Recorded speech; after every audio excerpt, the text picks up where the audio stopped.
Well, let's continue with counting numbers of permutations. Remember, a permutation is an ordering. It's an arrangement of things. So, in how many different ways can a penny, nickel, dime, and quarter be given to 4 children if 1 coin is given to each child? So, I could do my usual diagram here representing not the 4 coins, the 4 children. All right, and let's see, if I called P, N, D, and Q, one arrangement would be P, N, D, Q, if these were 4 kids in a row. Or I could do P, N, Q, D, that's another one. So if I were to write all of these out, all of the possible arrangements, and count them up, that would give me the answer. So let's say these are our 4 kids, 4 children. How many different coins could this first one possibly receive? It's got to be one of the 4. And then how many are left over for this one? You could choose any one of the 3, and then any one of the 2, and then the last one gets stuck with whichever's left. So the answer is 4 times 3 is 12, 24. A very similar problem, related.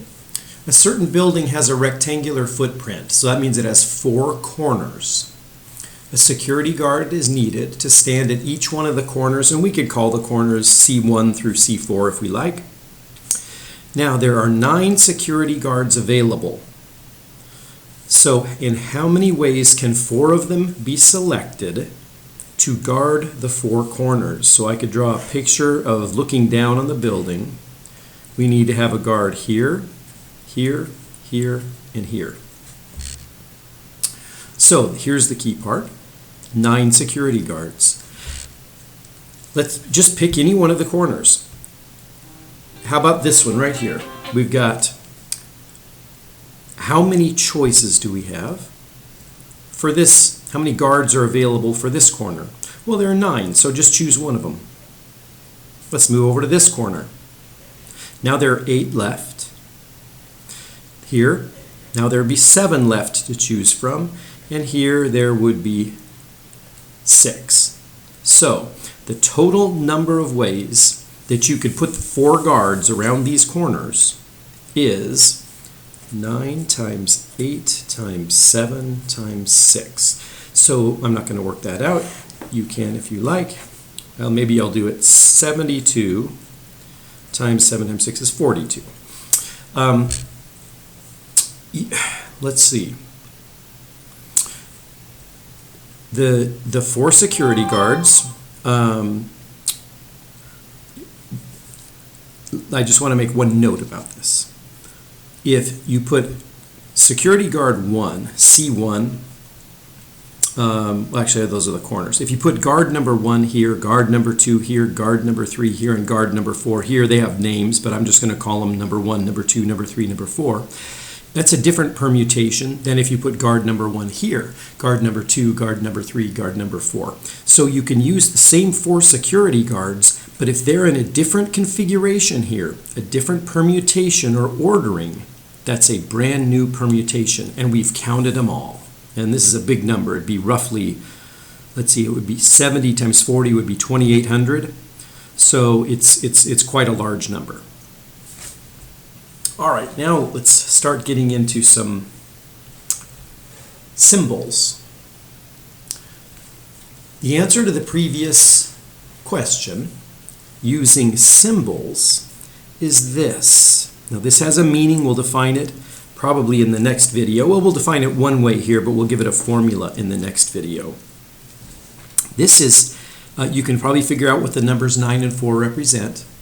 We had 9 guards to choose from, and we had to choose 4 of them and put those 4 in an order.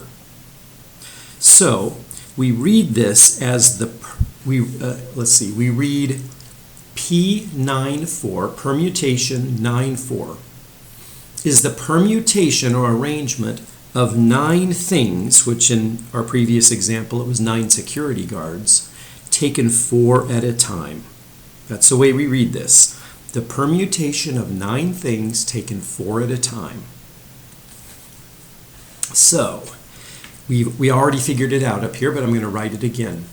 Notice what it is. It's 9 times 8 times 7 times 6. So we can easily see where the number 9 comes from. This 9 came from that 9 right there. But where does the 4 come from? Well, you may already have figured it out, but I'm going to give you another example, and then maybe you can if you haven't figured it out, hopefully you will after a few more examples. The permutation of 20 things taken 5 at a time is equal to 20 times 19 times 18 times 17 times 16. Well, where does the number 5 show up? It doesn't show up, but there are 5 numbers. You go down by 1 and you get 5 numbers and multiply them together. 1, 2, 3, 4, 5. 20, 19, 18, 17, 16. So can you figure out what permutation of 5 things taken 2 at a time would be? 5 times 4, or 20. Permutation of 99 taken 3 at a time. 99 things taken 3 at a time. 99, 98, 97. And an answer to this, I mean, if I gave you a question that said you have 99 runners in a race, in how many ways could first, second, and third prize be awarded? Well, first place, 99. 98 people left for second prize, 97 possibilities for the third prize. And I could have done that. I can always ask that question. In a race with 5 people, with only first and second, 2 prizes given away, you could give first place to any of the 5, whichever one comes in first, and then there are 4 remaining that could possibly come in second.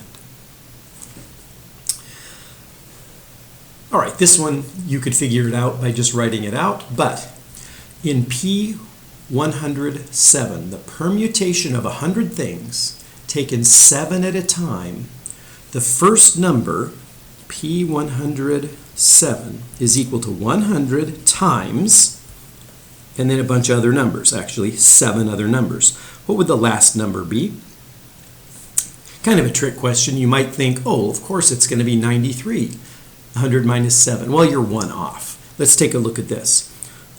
P25. So the permutation of 20 things taken 5 at a time. Does it go all the way down to 20 minus 5 or 15? No, it goes to 16, 1 more than that. 5 minus 2 is 3, and this goes down to 4, 1 more than 3. 99 minus 3 is 96, but this only goes down to 97, so this would be, looks like it's going to be 94. 100 minus 7 is 93 plus 1. So 99 times 98, 97, 96, 95, 1, 2, 3, 4, 5, 6, times 94. That is P107. Very easy to remember. And in the next video, we'll show a formula for it, but actually I prefer using this method to write down permutations.